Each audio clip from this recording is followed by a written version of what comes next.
അസ്സലാമു അലൈക്കും വറഹ്മത്തുള്ളാഹി വബറകാതുഹു. നമ്മൾ എക്കോത്തങ്ങൾക്ക് ഒരു ദിവസം 3 വോയിസാണ് ടാർഗറ്റ്.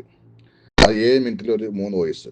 അപ്പോൾ 3 ഒരാഴ്ച കൊണ്ട് 21 വോയിസ് പബ്ലിസിറ്റി ചെയ്തിരിക്കും. എവിടെ പബ്ലിസിറ്റി ചെയ്യണമെന്ന് അറിയോ? ഉമ്മത്ത് മുന്നോട്ട് തന്നെ ഗ്രൂപ്പിൽ. അതിൽ കുറേ മാഫി കൂഫികളൊക്കെ ഉണ്ടല്ലോ. ഓലെ ലൈക്കും ഓലെ കമന്റും അതുപോലെ തന്നെ ഓലെ സ്മൈൽ ചിരിക്കുന്ന സ്മൈലും കിട്ടാൻ വേണ്ടിയിട്ടാണ് ഈ വോയിസ് വിടുന്നത്. സാധുവിനത് മനസ്സിലാണില്ല. എന്നാൽ പൊതുജനങ്ങളുടെ ഇടയിൽ അന്തള്ള ആൾക്കാരുടെ ഇടയിൽ പൊതുസമൂഹത്തിന്റെ ഇടയിൽ മൂപ്പര് പറ്റ മാനം കെട്ടുകൊണ്ടിരിക്കുകയാണ്. കാരണം എന്തുകൊണ്ട്? പറയുന്നതിൽ യാതൊരു അടിസ്ഥാനവും. ഇപ്പൊ മൂപ്പര് ഇന്ന് വിട്ട ക്ലിപ്പിൽ മൂപ്പര് പറയുന്നത് എന്താണ്?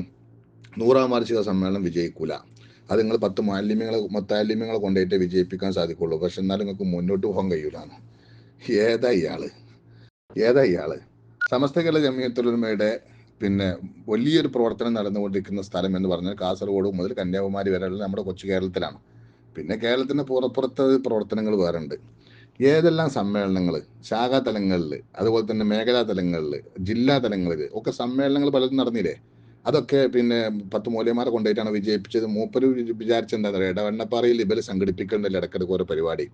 അപ്പൊ അവിടെ ആ കോളേജിൽ നിന്ന് കുട്ടികളെ കൊണ്ടുപോകും. ആരെ വശീകരിച്ചിട്ട് നമ്മൾ ആ റഹ്മാൻ വൈസ് ഉണ്ടല്ലോ, ഷെയ്ഖുന ശംസുലമീൻ കണ്ണീത്ത് ഉസ്താദും സമസ്തയിലായിരിക്കുന്ന സമയത്ത് മറുകണ്ഠം ചാടി പോയതാണല്ലോ ആര്? റഹ്മാന്.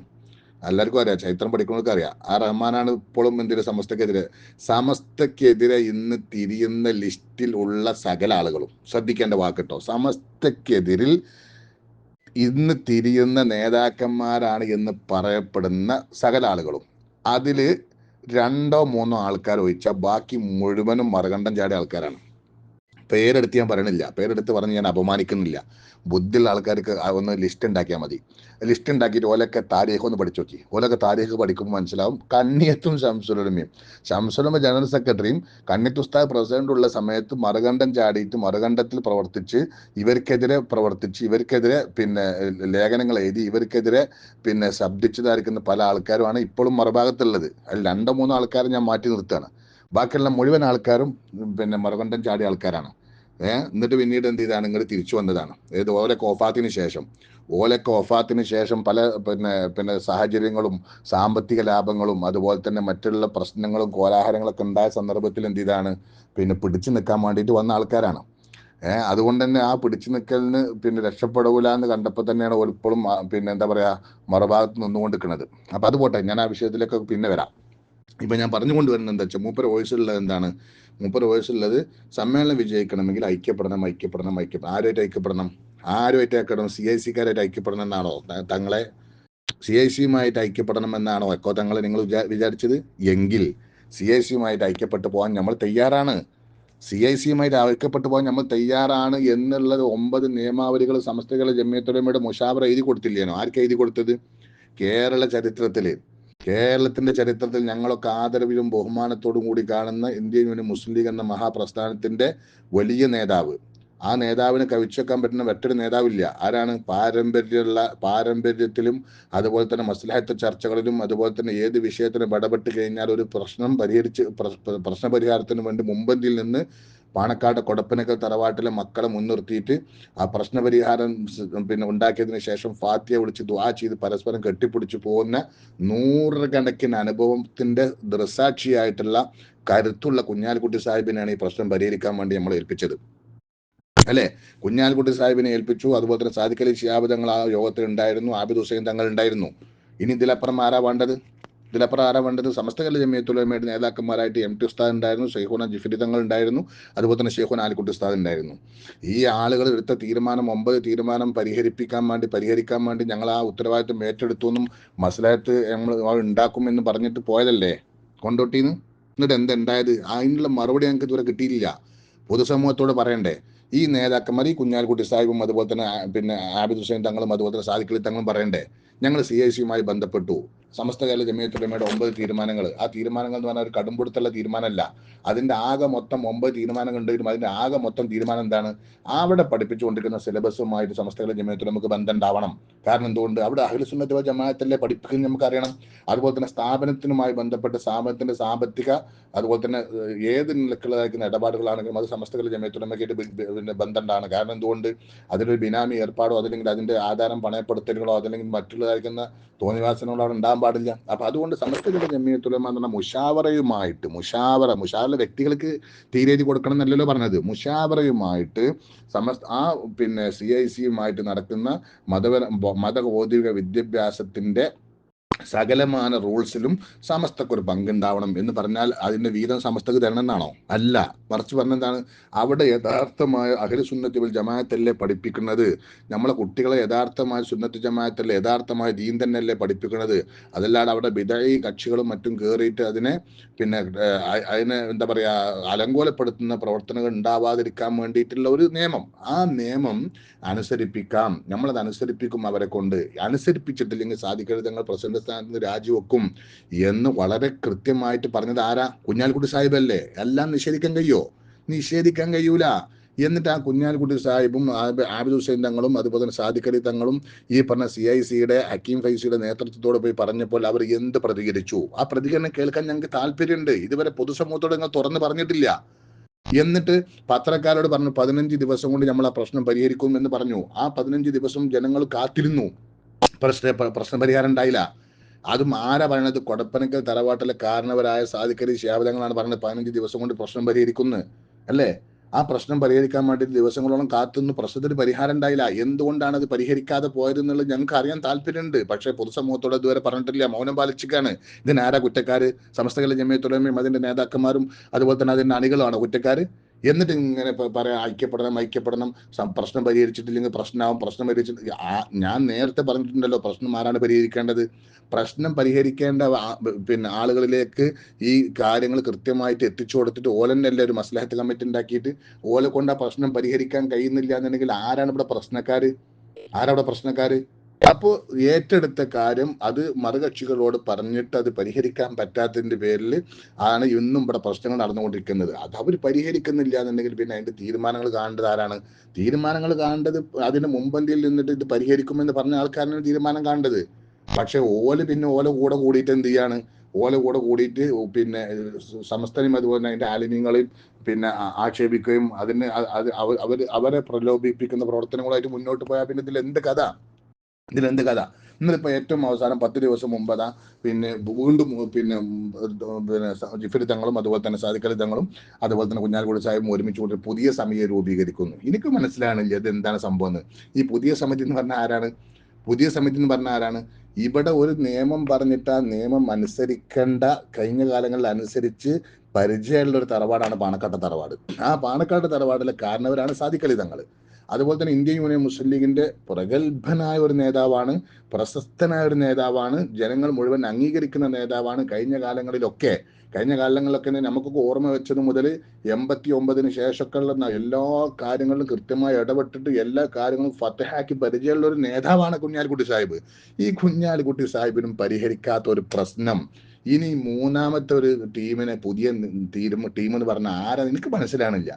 അപ്പൊ ഇതൊക്കെ എന്താണ്? ഇതിന്റെ അർത്ഥം എന്താണെന്ന് എനിക്ക് മനസ്സിലാണില്ല. ഇതൊക്കെ എവിടേക്കാണ് നീട്ടിക്കൊണ്ടുപോണത്? പ്രശ്നം പരിഹരിക്കും, ഇടയ്ക്കിടയ്ക്ക് പത്രക്കാരെ വിളിച്ചിട്ട് ഇങ്ങനെ പറയാം പ്രശ്നം പരിഹരിക്കും, അതിന് പുതിയ സമിതിനെ തീരുമാനിക്കണം, പിന്നെ 2 മാസത്തിന് യാതൊരു മുണ്ടാട്ടില്ല. വീണ്ടും 2 മാസം കഴിഞ്ഞാൽ വീണ്ടും ഒരുമിച്ച് കൂടിയിട്ട് വരാം, പ്രശ്നം പരിഹരിക്കാൻ പോവാണ്. ഇത് എവിടേക്കാണ് നീട്ടിക്കൊണ്ടുപോണത്? എന്താ ഇതിന്റെ ഉള്ളിലെ താല്പര്യം? എന്താ ഇതിന്റെ അജണ്ട? അല്ലെങ്കിൽ എന്താണ് ഈ ചതി? ഒന്നും മനസ്സിലാണില്ല. പക്ഷെ എന്തെന്നായാലും സമസ്ത കേരള ജമിയത്തുലമയെ ചതിക്കാനും സമസ്ത കേരള ജമിയത്തുലമയെ പിന്നെ വഞ്ചിക്കാനും അതിന്റെ പിന്നെ ജനസമൂഹത്തിനിടയിൽ താറടിക്കാനും വേണ്ടിയിട്ട് ബിദഈകളെ ഉപയോഗിച്ച് വഹാബികളെ ഉപയോഗിച്ചിട്ട് സമസ്ത കേരള ജമിയത്തുലമയുടെ 100ാം വാർഷിക മഹാസമ്മേളനത്തിന്റെ ആ 100 കെടുത്താൻ വേണ്ടിക്കൊണ്ട് തന്നെയാണ് ബിദഈകളെ കൂട്ടുപിടിച്ചിട്ട് നിങ്ങളുടെ ഈ പോക്കെങ്കിൽ അത് സമസ്ത കേരള ജമിയത്തുലമ നമുക്ക് ഒരു പേടും പറ്റൂല, അതിൽ യാതൊരു സംശയവുമില്ല. അതിന്റെ സമ്മേളനം വളരെ വിജയകരമായിരിക്കും. അതിന് സ്ഥാപനങ്ങളിൽ നിന്ന് കുട്ടികളെ കയറ്റിക്കൊണ്ടുപോകേണ്ട ആവശ്യമൊന്നുമില്ല. ഇന്ത്യ നാട്ടിൽ ഇന്ന് പിന്നെ 100ാം വാർഷിക മഹാസമ്മേളനം പ്രഖ്യാപിച്ച് കഴിഞ്ഞ് ഏതാണ്ട് മാസങ്ങൾ കഴിഞ്ഞപ്പോൾ 2-3 മാസങ്ങൾക്ക് മുമ്പ് തന്നെ 100ാം വാർഷിക സമ്മേളനത്തിന് പോകാതിരിക്കുന്ന ബസ് ബുക്ക് ചെയ്തു. ഞങ്ങളുടെ നാട്ടിലെ സ്ഥാപനങ്ങളൊന്നും ഇല്ല കുട്ടികളെ കയറ്റിക്കൊണ്ടുപോകാൻ. മറിച്ച് സാധാരണക്കാരായ സമസ്തയുടെ മുഹിബ്ബീങ്ങളായിരിക്കുന്ന ആളുകൾ തന്നെ ആ ബസ്സിൽ 50ഓളം ആളുകൾ യാത്ര ചെയ്യും. മനസ്സിലായിട്ടുണ്ടോ? ഇങ്ങനെയാണ് ഓരോ പ്രദേശത്തും എന്നാൽ എടവണ്ണപ്പാറയിൽ സമ്മേളനം സംഘടിപ്പിക്കുമ്പോൾ പിന്നെ സംസ്ഥാന കേരള ജമിയത്തുലമയുടെ നേതാക്കന്മാരെയും അതുപോലെ തന്നെ ആ സദസ്സിനെയും പരാജയപ്പെടുത്താൻ വേണ്ടിയും ഓൽക്കെതിരെ പ്രസംഗിക്കാൻ വേണ്ടിയിട്ടും ഓൽക്കെതിരെ തക്ബീർ എല്ലാം വേണ്ടിയിട്ടും എടവണ്ണപ്പാറ കോളേജിൽ നിന്ന് പിന്നെ എന്താ പറയാ റഹ്മാൻ ഫൈസിന്റെ പിന്നെ എന്താ പറയാ പിന്നെ നേതൃത്വത്തിൽ കുറച്ച് കുട്ടികളെ ഇറക്കിയിട്ട് മുൻസീറ്റിൽ ഇരുത്തിയിട്ട് ഓലെ കൊണ്ട് തെക്കിബീർ അള്ളിക്കും പോലെ ഒന്നും കാര്യങ്ങൾ സമസ്തയുടെ ജമിയത്തുലമയുടെ പ്രവർത്തനം നടത്തൂല. അത്തരത്തിലുള്ള ചണ്ടിത്തരം ചെയ്യേണ്ട ആവശ്യം ആർക്കില്ല, സമസ്തയുടെ പ്രവർത്തകർക്കില്ല. സമസ്തയുടെ പ്രവർത്തകർക്ക് ഓരോ മേഖലയിലും ഓരോ ശാഖകളിലും കൃത്യമായിട്ട് വർക്ക് ചെയ്യാൻ പറ്റുന്ന നല്ല നല്ല പ്രവർത്തകരുണ്ട്. അത് സാധാരണക്കാരുണ്ട്, മുഅല്ലിമീങ്ങളുണ്ട്, മുദരിസീങ്ങളുണ്ട്, അതുപോലെ തന്നെ എല്ലാവരും ഉണ്ട്, പ്രവാസികളുണ്ട്, എല്ലാവരും ഉണ്ട്. ഒറ്റക്കെട്ടായി കൊണ്ട് ഞങ്ങൾ ആ പരിപാടി വിജയിപ്പിക്കും. ബാംഗ്ലൂർ സമ്മേളനം എന്താ വിജയിക്കാൻ കാരണം? ബാംഗ്ലൂർ സമ്മേളനത്തിൽ നിങ്ങൾ ആരും സപ്പോർട്ട് ഉണ്ടായിരുന്നോ? ഉണ്ടായിട്ടില്ലല്ലോ. നിങ്ങൾ ഈ CIC വിഷയവുമായി ബന്ധപ്പെട്ടിട്ട് പിന്നെ എന്ത് ചെയ്തു, പിന്നെ CIC വിഷയവുമായി ബന്ധപ്പെട്ട് സമസ്തകളുടെ ജമിയത്തുലമയെ കൊഞ്ഞനം കുത്തിയിട്ട് ഒരു ഭാഗത്ത് രാഷ്ട്രീയത്തിന്റെ മുതലെടുപ്പ് നടത്തിയിട്ട് നിങ്ങൾ ഒരു ഭാഗത്ത് നിന്നില്ലേനോ? എന്നിട്ട് നിങ്ങൾ ബാംഗ്ലൂർ സമ്മേളനത്തിന് നിങ്ങൾ ആരും പോന്നീനോ? ബാംഗ്ലൂർ സമ്മേളനം വിജയിച്ചില്ലേ? നമ്മുടെ നാട്ടിൽ നിന്ന് ഓരോ ബസ് പോയ സമയത്ത് ഓരോറ്റ സുഹാബികളും ഒരൊറ്റ വഹാബികളും ഉണ്ടായിട്ടില്ല. കൃത്യമായിട്ട് അഹ്ലു സുന്നത്തി വൽ ജമാഅത്തിനെ പ്രേമിക്കുന്ന, സമസ്തകളുടെ ജമിയത്തുലമയെ പ്രേമിക്കുന്ന, കൃത്യമായിട്ട് അതിനെ സ്നേഹിക്കുന്ന ആൾക്കാർ മാത്രമേ ഉണ്ടായിട്ടുള്ളൂ. അങ്ങനെ തന്നെ ഓരോ പ്രദേശത്തും ഉണ്ടായിട്ടുള്ളൂ. എന്നിട്ട് ആ സമ്മേളനം വിജയിച്ചില്ലേ? അപ്പൊ ഒരു ആഴ്ച പിന്നിട്ടപ്പോഴേക്ക് കോഴിക്കോട് SKSF 35ാം വാർഷികം അതിലേറെ ഭംഗിയായിട്ട് വിജയിച്ചില്ലേ? അപ്പോൾ സമസ്ത ജമിയത്തുലമയുടെ 100ാം വാർഷികം ജനങ്ങൾ അത് ഏറ്റെടുത്തിട്ടുണ്ട് എന്ന് പൊതുജനങ്ങൾക്ക് അത് കൃത്യമായിട്ട് അറിയാം. അപ്പൊ അതിൽ വിരളി പൂണ്ട ചില സോഷ്യൽ മീഡിയയിൽ വർക്ക് ചെയ്യുന്ന നമ്മൾ യക്കോതങ്ങളെ പോലത്തെ കുറച്ച് ആൾക്കാർ എന്ത് ചെയ്യാണ്, ഉമ്മത്ത് മുന്നോട്ട് തന്നെ ഗ്രൂപ്പിൽ ഇങ്ങനെ ഓരോന്ന് ഇങ്ങനെ കളകള കുളുകുളു എന്ന് പറഞ്ഞിട്ട് ഇങ്ങനെ സമാധാനം കണ്ടെത്തുകയാണ്. അത് നമുക്കറിയാം. പ്രശ്നങ്ങൾ പരിഹരിക്കുക എന്ന് പറഞ്ഞാൽ സമസ്ത കേരള ജമിയത്തുലമയുടെ ഭാഗത്ത് ഒരു പ്രശ്നമില്ല. ലീഗും സമസ്തയിലും ഒരു പ്രശ്നമില്ല. അങ്ങനെ നിങ്ങൾ ആരും എന്ത് ചെയ്യണ്ട, പിന്നെ അങ്ങനെ പുണ്യവാളന്മാരാകാൻ വേണ്ടി ശ്രമിക്കണ്ട. ലീഗും സമസ്തയിലും യാതൊരു പ്രശ്നമില്ല. ഞങ്ങളൊക്കെ കൃത്യമായിട്ട് സുന്നത്ത് ജമാഅത്തിന് വേണ്ടി പ്രവർത്തിക്കുന്നവരും അതോടൊപ്പം പാരമ്പര്യ മുസ്ലിം ലീഗിൽ പ്രവർത്തിക്കുന്നവരുമാണ്, അതിന്റെ അനുഭാവികളുമാണ്. ഇപ്പോഴുള്ള നേതാക്കന്മാർക്ക് ചില ന്യൂനതകൾ ഉണ്ടാകുമ്പോൾ ചിലപ്പോൾ ഓർക്കെതിരെ പിന്നെ പ്രതിഷേധം നിലക്ക് ഒരു പക്ഷേ ഞങ്ങൾക്ക് സഹകരിക്കാൻ കഴിഞ്ഞില്ല എന്ന് വരും. എന്നാലും ഞങ്ങളുടെ കൽബിന്റെ, ഞങ്ങളുടെ നെഞ്ചിൻ്റെ ഉള്ളിൽ, ഞങ്ങളുടെ ഇടനെഞ്ചിൻ്റെ ഉള്ളിൽ ഞങ്ങൾ സൂക്ഷിക്കുന്ന ഒരു പ്രസ്ഥാനം എന്ന് പറഞ്ഞാൽ അത് മഹാന്മാരുണ്ടാക്കിയതിന്റെ പേരിൽ ഞങ്ങൾ അതിനെ സ്നേഹിക്കുന്നത് ഇന്ത്യൻ യൂണിയൻ മുസ്ലിം ലീഗിനെ തന്നെയാണ്. മനസ്സിലായിട്ടുണ്ടോ? അപ്പൊ അതുകൊണ്ട് ഈ ഉമ്മത്ത് മുന്നോട്ട് തന്നെ ഗ്രൂപ്പിൽ 4 വോയിസ് വിട്ടതിന് ശേഷം അതിൽ 4 ലൈക്കും അതുപോലെ ചിരിക്കുന്ന സ്മെയിലും കണ്ടുകൊണ്ട് ഇങ്ങനെ തുള്ളാൻ വേണ്ടി നടന്നിട്ടൊന്നും യാതൊരു കാര്യമില്ല. പ്രശ്നം പരിഹരിക്കണം എന്നുണ്ടെങ്കിൽ ഇവിടെ പ്രശ്നം പരിഹരിക്കാനുള്ള ഉന്നതമായ നേതാക്കന്മാരെ നേരത്തെ തിരഞ്ഞെടുത്തിട്ടുണ്ട്, ഇപ്പോഴും തിരഞ്ഞെടുത്തിട്ടുണ്ട്. ഓരോ പ്രശ്നം പരിഹരിക്കണം. പ്രശ്നം പരിഹരിക്കുക എന്ന് പറഞ്ഞാൽ എങ്ങനെ, സമസ്തന്റെ 9 തീരുമാനങ്ങൾ അനുസരിപ്പിക്കണം. അതിനുള്ള തീരുമാനം അതിന് പറ്റില്ല എന്നുണ്ടെങ്കിൽ എന്ത് ചെയ്യണം, ആ സ്ഥാനത്ത് നിന്ന് രാജിവെക്കണം. ഇതൊക്കെ തന്നെയല്ല ചെയ്യാനുള്ള പരിഹാരം എന്ന് പറഞ്ഞാൽ. ഇതൊന്നും ചെയ്യാണ്ട് പിന്നെ പ്രശ്നം പരിഹരിക്കണം എന്ന് പറഞ്ഞിട്ട് സമസ്തന്റെ പ്രവർത്തകരെ പേരിൽ കുതിര കയറ്റേണ്ട കാര്യം. എന്നിട്ട് പിന്നെ തഹിയ ഫണ്ട് പരാജയപ്പെടുത്തുക, ജാരിയ ഫണ്ട്, SKSF ജാരിയ ഫണ്ട് ഉണ്ടായ സന്ദർഭത്തിൽ എന്താ പറഞ്ഞത്, 8 ലക്ഷം 10 ലക്ഷം കിട്ടില്ലെങ്കിൽ ഏറിപ്പോയി 50 ലക്ഷം കിട്ടുക, 1/2 കോടി റുപ്യ കിട്ടും, അതോട് നിർത്തിയേക്കേണ്ടിരുന്നു വന്നു. പക്ഷെ തഹിയ ഫണ്ട് അങ്ങോട്ട് അടിച്ചു കയറിയപ്പോൾ എന്ത് ചെയ്തു അറിയോ, പിന്നെ അതൊക്കെ ഞങ്ങൾ വിജയിപ്പിച്ചാന്ന് വരുത്തി തീർത്തു. അതേപോലെ തന്നെ ഇപ്പൊ തഹിയ ഫണ്ട് എന്ന് പറഞ്ഞാൽ ഇപ്പൊ പറയുന്നത് എന്താണ്, തഹിയ ഫണ്ട് മദ്രസ തലങ്ങളിലും അതുപോലെ തന്നെ ജനങ്ങളിലേക്ക് പിന്നെ പരത്താൻ അയക്കൂലാണ്. ജനങ്ങൾ ഏറ്റെടുത്ത് കഴിഞ്ഞു. അഭിമാനം നിങ്ങൾ ഇങ്ങനെ സോഷ്യൽ മീഡിയ കടന്നിട്ട് ഇങ്ങനെ വെപ്രാളപ്പെട്ടൊന്നും യാതൊരു കാര്യമില്ല. ഒരു മഹലിലേക്ക് ഈ സംവിധാനത്തിന്റെ പ്രചരണം എടുത്തു കിട്ടാൻ 10,000 10,000 15,000 20,000 50,000 പിരിഞ്ഞുകൊണ്ടിരിക്കുകയാണ്. അങ്ങനെ ലക്ഷങ്ങൾ കോടികൾ ഇവിടെ മറിഞ്ഞു കഴിഞ്ഞു. മനസ്സിലായോ? ഇനിയും പറയുകയാണെങ്കിൽ ഒരുപാട് കാര്യങ്ങൾ പറയാനുണ്ട്. അപ്പോൾ നിങ്ങളെ കൊണ്ട് ഇതൊന്നും കൂട്ടിയാൽ കൂടുതൽ. ഇത് സുന്നത്ത് ജമാഅത്താണ്. ഈ സുന്നത്ത് ജമാഅത്തിന്റെ മഹാസമ്മേളനം ലോക ചരിത്രത്തിൽ അറഫ കഴിഞ്ഞാൽ പിന്നീടുള്ള ഒരു സംഗമം എന്ന് പറയുന്നത് ഞാൻ മനസ്സിലാക്കുന്ന 100ാം വാർഷികക്കാരൻ. ആ 100ാം വാർഷിക മഹാസമ്മേളനം ചരിത്രത്തിൽ വല്ലാത്തൊരു ഇടം കുറിക്കും എന്ന് മാത്രമല്ല, വഹാബികൾക്ക് അത് വലിയ തിരിച്ചടിയാവും. ഇത് കണ്ടപ്പോൾ വഹാബികൾ എന്ത് ചെയ്തു, വഹാബികൾ ചില രാഷ്ട്രീയ നേതാക്കന്മാരുടെ പിൻബലത്തിൽ പിന്നെ എന്ത് ചെയ്തു, ചില നേതാക്കന്മാരൊക്കെ കെണിയിൽ വീഴ്ത്തിക്കൊണ്ട് ഇപ്പോൾ ഒരു എന്താ പറയാ ഇങ്ങനെ പുകഞ്ഞുകൊണ്ടിരിക്കുകയാണ്. ഇതിന്നൊക്കെ രക്ഷപ്പെട്ടിട്ട്, ഇത് സുന്നത്ത് ജമാഅത്താണ്, ഇത് ഞങ്ങളെ പ്രസ്ഥാനമാണ്, ഇത് ഞങ്ങളെ ദീൻ സംരക്ഷിക്കുന്ന പ്രസ്ഥാനമാണ്, ഇത് ഞങ്ങളെ മക്കളെ ദീൻ പഠിപ്പിച്ച പ്രസ്ഥാനമാണ്. എൻ്റെയും എൻ്റെ മക്കളും ഷഹാദത്തുകളും എന്താന്ന് കൃത്യമായിട്ട് അക്ഷരസ്ഫുടതയോടുകൂടെ ചെല്ലാൻ പഠിപ്പിച്ച പ്രസ്ഥാനമാണ്. സൂറത്തുൽ ഫാത്തിഹ 5 വക്ത് നിസ്കാരത്തിൽ സൂറത്തുൽ ഫാത്തിഹ കൃത്യമായി ഓതാൻ വേണ്ടി പഠിപ്പിച്ച, തജ്വീദിന്റെ നിയമം അനുസരിച്ച് പഠിപ്പിച്ച ഒരു മഹൽ പ്രസ്ഥാനമാണ്. സല്ലു കമാ റഅയ്തുമൂനി ഉസല്ലി, ഞാൻ നിസ്കരിച്ച പോലെ നിങ്ങൾ നിസ്കരിച്ചോളി എന്ന് പറഞ്ഞപ്പോൾ ആ നിസ്കാരത്തിന്റെ കൃത്യമായ രൂപങ്ങളും ഭാവങ്ങളും പഠിപ്പിച്ച സമസ്തകളുടെ ജമിയത്തുലമ അതൊരു മഹത്തായിരിക്കുന്ന പ്രസ്ഥാനമാണ്. അതിന്റെ പ്രയാണം ഞങ്ങളുടെ പരമ്പരയിലേക്കും ഇതിന്റെ പ്രയാണം തുടരണം. അപ്പൊ അതുകൊണ്ട് ഇത് ദീനാണ്. ഈ ദീന് പരാജയപ്പെടുത്തൽ എന്ന് പറഞ്ഞാൽ അത് വളരെ ഗൗരവമുള്ള സംഭവമാണ്. അതുകൊണ്ട് ഞാൻ ഇവിടുന്ന് മരണപ്പെട്ട് കഴിഞ്ഞാൽ നിന്റെ പിന്നെ പൂർവികരിലേക്ക്, എൻ്റെ പേരക്കുട്ടികളുടെ പേരക്കുട്ടികളിലേക്ക് ഇതിന്റെ സന്ദേശം എത്തിക്കണമെങ്കിൽ ഞാൻ ഇതിന്റെ ഒരു കാവൽക്കാരനായിട്ട് മുന്നോട്ട് വരിക തന്നെ വേണം. ഇതിനെ ഒരിക്കലും എനിക്ക് പരാജയപ്പെടുത്താൻ പാടില്ല. അത് എന്തിന്റെ പേരിലാണെന്ന് വെച്ചാൽ പരാജയപ്പെടുത്താൻ പാടില്ല. ഈ മഹൽ പ്രസ്ഥാനത്തിന് ശക്തി പകരുക എന്നുള്ളതാണ് എൻ്റെ ഏറ്റവും വലിയ ദൗത്യം. ഇവിടെ പിന്നെ വാശിയും അതുപോലെ തന്നെ രാഷ്ട്രീയ ബലവും അതുപോലെ തന്നെ മറ്റുള്ള കാര്യങ്ങൾ ഉപയോഗിച്ച് ഇതിനെ തകർക്കുക എന്ന് പറഞ്ഞാൽ ഞാൻ ചെയ്യുന്ന ഏറ്റവും വലിയ പാപമെന്ന് മനസ്സിലാക്കാൻ ബുദ്ധിയില്ലെങ്കിൽ പിന്നെ ഞാൻ എന്ത് പറയാനാ? ചുരുക്കം അതെങ്കിലും മനസ്സിലാക്കിക്കൂടെ? നിങ്ങൾക്ക് ഈ ദീൻ പഠിപ്പിച്ച ആരാ? നിങ്ങൾക്ക് മതപരമായ അറിവ് പഠിപ്പിച്ച ആരാ?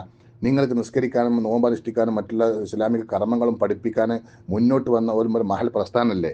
നിങ്ങളുടെ ഒരു മഹത്തായിരിക്കുന്ന ഒരു മാതൃസംഘടന, മാതാവിന് തുല്യമായ ഒരു സംഘടനയല്ലേ സമസ്ത ജമിയത്തുൽ ഉലമ? ഇത് മനസ്സിലാക്കാൻ എന്തേ നിങ്ങൾക്ക് കഴിയാതെ പോയത്? ഇത് മനസ്സിലാക്കാൻ എന്തുകൊണ്ട് നിങ്ങൾക്ക് കഴിയുന്നില്ല? എന്നിട്ട് എപ്പോൾ നോക്കിയാലും സമസ്ത ജമിയത്തുൽ ഉലമയുടെ ആലിമീങ്ങളെ കൊഞ്ഞനം കുത്തുക.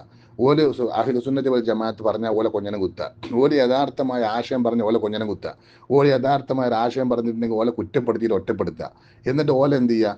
ഓലെ പിന്നെ സുന്നത്തി ജമാഅത്ത് പറഞ്ഞ് പരിഹസിക്കുന്നതിന് പകരം ഓലെ വേഗം എന്ത് ചെയ്യുക? പിന്നെ വഹാബികൾ ഓലെ നേരെ വേഗം എന്ത് ചെയ്യുക? സഖാക്കളാക്കി മാറ്റുക. ഓലെ രാഷ്ട്രീയ എതിരാളികളാക്കി മാറ്റുക. ഓലെ മുസ്ലിം ലീഗിന്റെ എതിരാളികളാക്കി മാറ്റുക. ഓലെ പാണക്കാട് വിരോധികളാക്കി മാറ്റുക. നല്ല പരിപാടിയാണ് നടന്നുകൊണ്ടിരിക്കുന്നത്. പക്ഷേ ഇതിലൊന്നും ഞങ്ങൾ വഞ്ചിതരാവൂല. ഞങ്ങൾ ഒരിക്കലും ഇതിൽ പതറൂല്ല. ഞങ്ങൾ തളരുകയുമില്ല. ജാരിയക്ക് വന്ന ഫണ്ട് എത്രയാണോ അത് വിജയിപ്പിച്ചതുപോലെ തന്നെ തഹിയ ഫണ്ടും ലോക മുസ്ലിമീങ്ങൾ സുന്നികൾ അത് ഏറ്റെടുത്ത് കഴിഞ്ഞു. അതും കൃത്യമായിട്ട് വിജയിക്കുക തന്നെ ചെയ്യും. ഇൻഷാ അല്ലാഹ് 100ാം വാർഷിക മഹാസമ്മേളനം അതിവിപുലമായ രീതിയിൽ ഞങ്ങളത് ആഘോഷിക്കുക തന്നെ ചെയ്യുമെന്ന് ഈ എക്കോ തങ്ങളുടെ സിംഗിളുകളോടും വളരെ കൃത്യമായിട്ട് ബോധ്യപ്പെടുത്തിക്കൊണ്ട് ഞാൻ താൽക്കാലികം അവസാനിപ്പിക്കണം. അസ്സലാമു അലൈക്കും.